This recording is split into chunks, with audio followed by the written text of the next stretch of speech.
Before you and your partner start sending each other links to the home of your dreams, have a few conversations about the home buying process.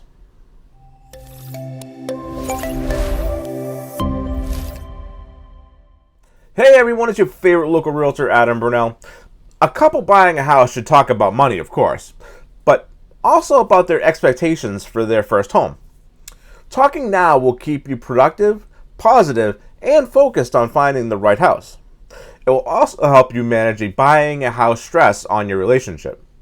Alright, guys, we're about to get into a little modern love here. Number one, get on the same page about expectations. No matter how connected you two are, there are still unspoken and undefined expectations between you, especially when it comes to a couple buying a house. Buying can reveal relationship problems because it's the biggest financial transaction you'll make, and there are a lot of emotions and expectations tied up in the idea of home. Listen to your partner and commit to the idea that each person has a voice in every issue. Two people must respect each other's right to have a say. Here's a good way to start. Ask questions like, why do you want to buy a house? What's the most important thing to consider in your opinion? How long do you want to live there? Do you want something perfect or do you want a fixer-upper? What do you think our budget should be? Number two, be prepared to back down. Not every decision will be 50-50. Equal say is not always the standard. But both of you should be willing to accept no for an answer. This prevents gridlock, and ceding some control makes the decision on which home to buy a shared one. Consider the situation faced by one of my past clients who works from home and her husband who teaches. They bought their beautiful split-level home on the north side of Manchester 4 years ago. While scrolling through listings, the wife fell for the property's modern kitchen and spacious layout. But the home was 12 miles from the centrally located neighborhood they'd been living in. The wife accepted the hours the new location would add to her husband's school commute could be a deal breaker. She gave him the power of refusal and prepared herself for losing the place. Knowing that her husband was conscious of the sacrifices he'd be making, the wife agreed to move forward with making an offer.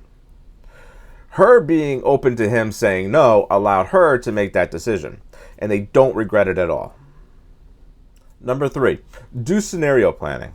New homes have a way of changing life's routines. Does one of you take the dog out? If so, that beautiful sixth floor walk up may affect the dog's caretaker's mornings and their moods. Does one of you do most of the outdoor chores? How do you really feel about taking care of a massive lawn?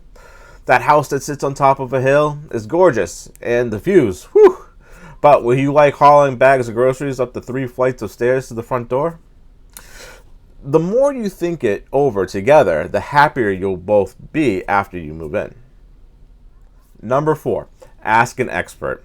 As a couple buying a house, you may be in full agreement or you may be at an impasse.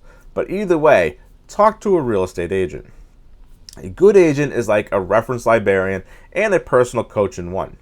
They can help you navigate the home buying process, like finding a good mortgage broker or dissecting the details of a home inspection.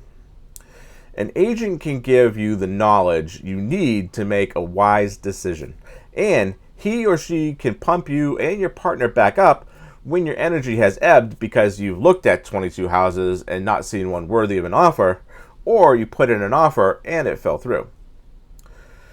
Leaning on a professional to offer perspective and help work through disappointment releases some of that buying a house stress on a relationship.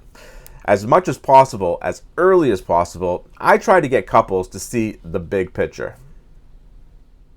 Number five, recognize your team.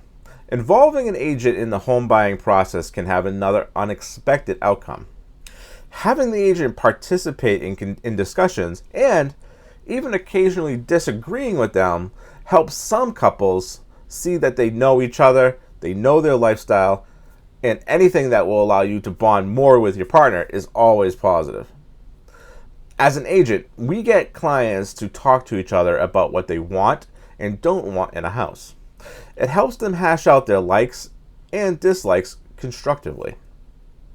Instead of letting buying a house lead to relationship problems, turn the experience into a chance to learn and grow together. Talk, listen, and get good advice from a smart agent. You'll end up as homeowners with an even better connection. Well, guys, I hope you enjoyed today's video. If you liked it, be the cool guy or girl and give it a thumbs up. As always, if you have any questions, leave them in the comments section down below, and I'll make sure I get back to you. Have a great rest of your day, and I'll see you soon. Bye-bye.